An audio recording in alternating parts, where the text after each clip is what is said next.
J'ai longtemps essayé de changer les choses en France, en m'impliquant dans les mouvements politiques dont je croyais qu'ils étaient les plus justes socialement et humainement, pour faire de mon pays un exemple mondial de société qui, sans être trop socialisante, ne soit trop libérale, gérée par un capitalisme féroce.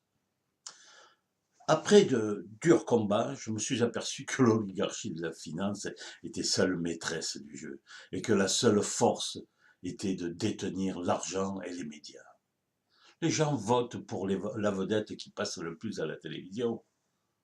J'ai donc cessé de m'engager dans ce combat inutile et décidé de donner mon énergie pour une cause juste qui, si elle est prise en considération puis mise en application, changera la face du monde et non pas seulement celle de l'Afrique.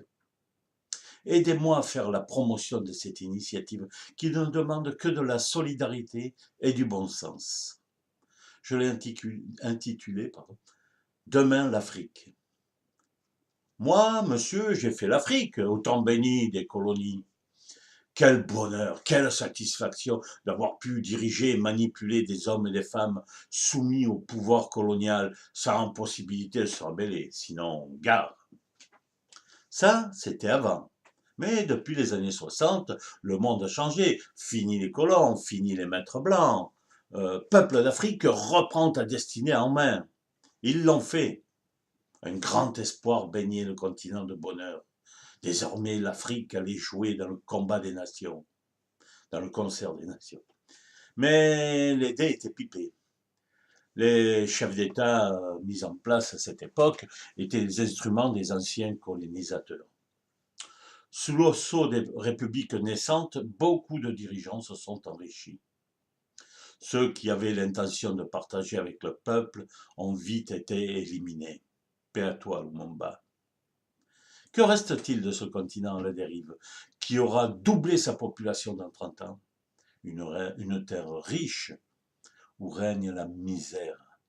Paradoxe, me direz-vous. Insupportable, vous rétorquerai-je. Oui, insupportable de voir ce continent pillé depuis des années par des multinationales sous l'œil bienveillant d'un gouvernement corrompu ou trop faible pour pouvoir lutter contre les internationaux, qui voient leurs forces vives mourir en Méditerranée sur des bateaux improbables à la conquête d'une utopique richesse. Je serai bref, les longs discours sont inutiles. Je propose 2 points de départ pour demain l'Afrique. Premièrement, que les Nations Unies votent une loi interdisant qu'il n'y ait plus un seul gramme de matières premières qui sortent du continent africain sans avoir bénéficié d'une valeur ajoutée, voire d'une transformation partielle ou même, pour certains, un produit fini. Réfléchissons. Si ce plan se développait, ce serait un nombre incalculable d'emplois aux normes internationales qui seraient créés.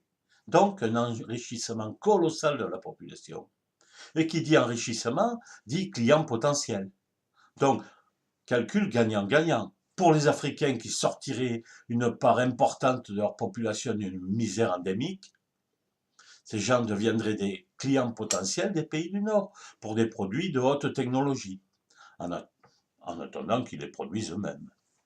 Deuxièmement, il faudrait installer 2 énormes usines de dessalement d'eau de mer dans le sud Sahel, une en mer Rouge, l'autre en océan Atlantique, afin d'irriguer le sud Sahara et de recréer une bande verte qui permettra une agriculture adaptée au climat et suivant le désir des populations africaines, et non pas celle des puissances internationales de l'agroalimentaire.